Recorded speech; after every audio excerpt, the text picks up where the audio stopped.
Vivemos em um mundo onde a onda de terror e desastres tentam roubar a nossa paz, onde o mal sempre está tentando prevalecer. Mas vemos pela palavra de Deus desde o Antigo Testamento que o cuidado de Deus para com aqueles que o temem e o buscam é muito real e permanente. Fique atento a mais um programa Encontro com a Palavra. Aqui apresentamos a palavra de Deus como resposta a todas as mais difíceis questões da vida. Agora com você, Pastor Edson Bruno.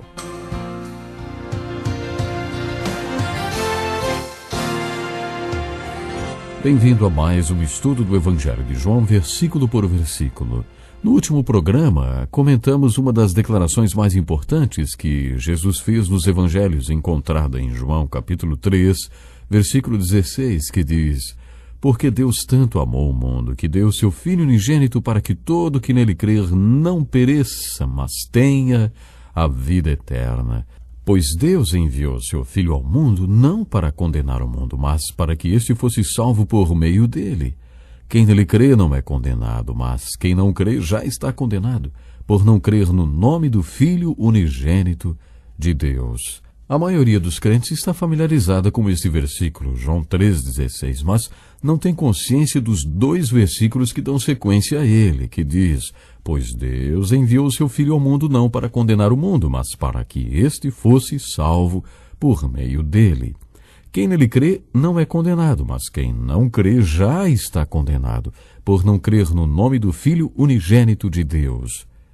Jesus continuou dizendo que Deus não o mandou ao mundo para condenar, e sim para salvar. Mas por que Deus condena o homem? O que aprendemos com Jesus é que Deus condena o mundo porque quando Deus apresenta a luz ou a revelação da verdade, o homem a rejeita ou se esconde dela. Deus não condena o homem por causa dos seus pecados. Jesus recebeu a condenação por todos os nossos pecados. Deus nos condena porque quando Ele anuncia as boas novas do Evangelho, nós rejeitamos ou nos escondemos da luz do Evangelho. Por isso, a resposta que o homem dá à luz da palavra de Deus é muito importante. No capítulo 9 de João, encontramos uma declaração muito bonita de Jesus que diz: Sou a luz do mundo. Esta é a passagem em que Jesus curou um homem cego e pregou em seguida. Parafraseando Jesus, ele disse aos líderes religiosos: Eu sou um tipo especial de luz, porque esta luz que sou revela a cegueira de um homem e ao mesmo tempo dá visão a outro. Quando eu era menino, vivia perto de uma mina de carvão, onde uma vez aconteceu uma explosão. Os mineiros ficaram presos no interior da mina durante 3 dias. Quando a equipe de resgate chegou até aqueles homens soterrados, um deles perguntou: Por que vocês não trouxeram luz com vocês? Naquele momento, todos ficaram silenciosos porque perceberam que aquele homem havia perdido a visão com a explosão e não via a luz que os membros da equipe de resgate traziam nos capacetes. Ele só soube que estava cego quando a luz chegou até ele. Naquele sermão, Jesus afirmou que a sua luz brilha para os homens. Essa luz expõe a cegueira de muitos e, ao mesmo tempo, dá visão àqueles que buscam a luz espiritual. Os líderes religiosos entenderam a mensagem e ficaram furiosos com Jesus. Acaso nós também somos cegos? A resposta de Jesus foi impressionante. Se vocês fossem cegos, não seriam culpados de pecado, mas agora que dizem que podem ver, a culpa de vocês permanece. Quer dizer, se não há luz, não há pecado. Ou seja, a maneira como você responde à luz determina a sua salvação ou a sua condenação. Resumindo o que o apóstolo Paulo falou na sua carta aos Filipenses, capítulo 3, podemos afirmar que, se você quer conhecer mais da vontade de Deus para você, caminhe na vontade de Deus até onde você pode enxergar. É como dirigir em uma estrada à noite. Você só consegue ver até onde os faróis alcançam. Você não precisa iluminar as dezenas de quilômetros que percorrerá de uma vez, mas à medida que os faróis iluminam. Esta é a ideia do capítulo 3 de João. O que é fé? João mostra constantemente em seu evangelho o que é fé. É o que ele faz nos versículos 18 a 21 do capítulo 3. A Bíblia usa o método da repetição para nos ensinar. Observe quantas vezes Jesus usou a palavra crer. Quem nele crê não é condenado, mas quem não crê já está condenado, por não crer no nome do Filho unigênito de Deus. Jesus mostra os dois lados da moeda e apresenta duas verdades com efeitos diferentes e contrários entre si. Uma serve de luz para a outra. Quem nele crê não é condenado. Este é um lado da moeda. O outro, mas quem não crê já está condenado por não crer.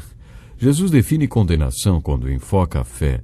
De um lado da moeda você pode ser salvo e ter a vida eterna. Do outro, dependendo da sua resposta à luz, você pode ser condenado. O que você faz a respeito do que sabe é o que salva ou condena. Nossas 3 perguntas foram respondidas nesta passagem brilhante das Escrituras. Quem é Jesus? Jesus é o Filho unigênito de Deus, a única solução de Deus e único Salvador. O que é vida? Vida é salvação, conforme já destacamos antes, para que todo que nele crê não pereça. Versículo 16, para que sua vida não seja jogada fora. Este é o conceito de condenação. Uma das palavras usadas para inferno é Geena, um grande depósito de lixo nos arredores de Jerusalém, o lago de fogo. Somos salvos da tragédia de uma vida jogada fora. Fomos salvos de uma vida desperdiçada e vazia, livre da tirania de um vício. A salvação se manifesta para nós de tantas maneiras. Qual é a resposta para a pergunta, o que é vida? Em João capítulo 3, vida é salvação. Quanto mais você entende esta palavra, mais você entende como a vida de um seguidor de Cristo pode ser.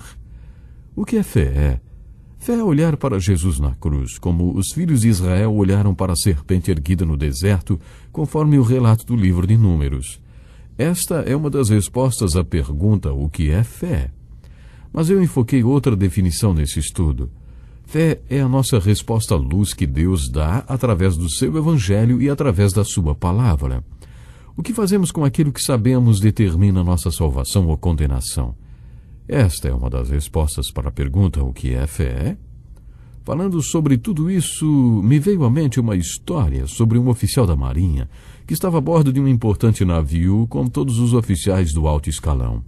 Seus oficiais o procuram perguntando o seguinte: identificamos outra embarcação na tela do nosso radar e estamos no curso de uma colisão com ela. O que o senhor aconselha? O oficial respondeu: mande uma mensagem dizendo que eles estão no curso de uma colisão conosco e que aconselhamos firmemente que mudem o curso deles 15 graus para o norte. Foi enviada esta mensagem e a resposta veio imediatamente. Aconselhamos firmemente que vocês mudem o seu curso 15 graus para o sul. Afirmativo. Vocês estão no curso de uma colisão conosco. Por favor, alterem o seu curso. Quando o oficial viu a resposta, ficou um pouco perturbado, mas ordenou a seguinte mensagem de volta. O oficial no comando é Peter W. Johnson, da Marinha dos Estados Unidos. Aconselho firmemente que vocês alterem o seu curso 15 graus para o norte. A resposta foi imediata. Aqui quem fala é o marinheiro Willard W. Sawyer, da Guarda Costeira dos Estados Unidos. Recomendo firmemente que vocês alterem o seu curso 15 graus para o sul. A resposta perturbou ainda mais o oficial, que ordenou a seguinte resposta. Aconselho firmemente que você altere o seu curso 15 graus para o norte. Confirme. Sou comandante da Marinha dos Estados Unidos a bordo de um navio oficial. E lá veio a resposta. Aconselho firmemente que você altere o seu curso 15 graus para o sul. Confirme. Sou marinheiro da Guarda Costeira dos Estados Unidos de vigia no farol. Quando Deus nos dá a luz do seu Evangelho e sua palavra, não restam dúvidas sobre quem deve alterar o seu curso. Você entendeu? O homem, na verdade, ele estava trabalhando de vigia em um farol. Não tinha como ele mudar o curso. Ele estava no farol, não era um navio. Como já disse, o Evangelho de João nos oferece uma galeria de arte espiritual para responder à pergunta: quem é Jesus? Cada um dos capítulos é como uma das salas desta galeria de arte, com belos retratos de Jesus pendurados nas paredes. E quando você coloca todos esses quadros juntos, o resultado é um retrato completo de Jesus. E quando esse retrato surge, o Espírito Santo lhe dá olhos para ver Jesus no quarto evangelho. Este retrato completo de Jesus é como um sinal de farol. Não restam dúvidas sobre quem é que deve alterar o seu curso. O farol não vai sair de lá nunca. Bom, os últimos 2 parágrafos do capítulo 3 de João nos oferecem um belo retrato de João Batista, o personagem sobre o qual falamos quando estudamos o capítulo 1. Comentamos que quando o apóstolo João se refere a Jesus, ele diz: ele era e ele era. E quando fala de João Batista, o escritor do 4º Evangelho escreve: ele não era, ele não era, ele não era. O que vemos nesses últimos parágrafos do capítulo 3 de João é que os discípulos de João Batista lhe dizem: Mestre, aquele homem que estava contigo no outro lado do Jordão, do qual testemunhaste, está batizando e todos estão se dirigindo a ele. João Batista respondeu: eu não sou o Cristo, mas sou aquele que foi enviado adiante dele. A noiva pertence ao noivo. O amigo que presta serviço ao noivo e que o atende e o ouve enche-se de alegria quando ouve a voz do noivo. Esta é a minha alegria, que agora se completa. É necessário que ele cresça e que eu diminua. Precisamos ter este espírito de João Batista na obra de Cristo hoje. É fácil sermos controlados pelo ciúme, pela inveja dos outros servos de Deus que se tornaram mais famosos. João Batista sabia o limite de seu território. João Batista, com apenas 31 anos e meio, sabia o que significava não ser. É natural que um homem de 80 anos diga: vou passar tudo para alguém mais jovem do que eu. Mas João Batista tinha apenas 31 anos e meio e de imediato passou tudo para Jesus. Uma vez ouvi a história sobre um certo pastor em Londres que tinha uma igreja muito grande. Chegou na cidade um outro pregador e muitos membros saíram da igreja do primeiro pregador e foram para a igreja do segundo. O primeiro pregador não chamava tanta atenção, nem tinha tanto carisma, mas o segundo era muito carismático. Foi difícil para o primeiro pregador. Ele era humano e admitiu que quando viu os bancos da igreja vazios, chamou uma marcenaria para vender a madeira dos bancos. Na verdade, a raiva dele era tanta que sentia vontade de passar o machado em todos os bancos. Ele estava com raiva e resolveu se isolar em uma cabana para cuidar disto. Quando voltou, era evidente que tinha resolvido o problema. Alguém me perguntou: o que o senhor resolveu afinal, pastor?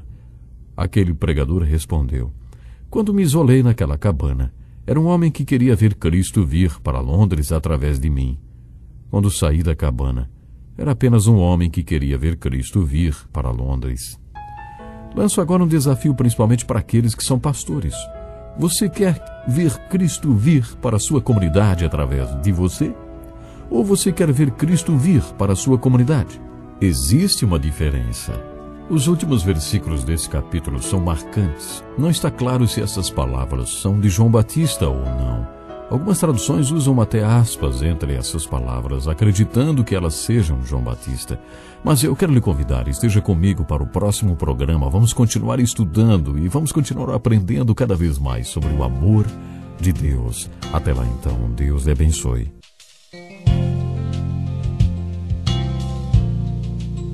Que lição importantíssima. Obrigado, pastor Edson Bruno. Prezado ouvinte, coloque em prática o que você ouviu aqui. Sem dúvida, sua vida será grandemente abençoada. Este é um estudo escrito pelo Dr. Dick Woodward, na voz do pastor Edson Bruno. Escreva-nos e solicite o material. Nosso endereço é Encontro com a Palavra, Caixa Postal 2011, CEP 89201-970, Joinville, Santa Catarina. Até o nosso próximo encontro com a Palavra.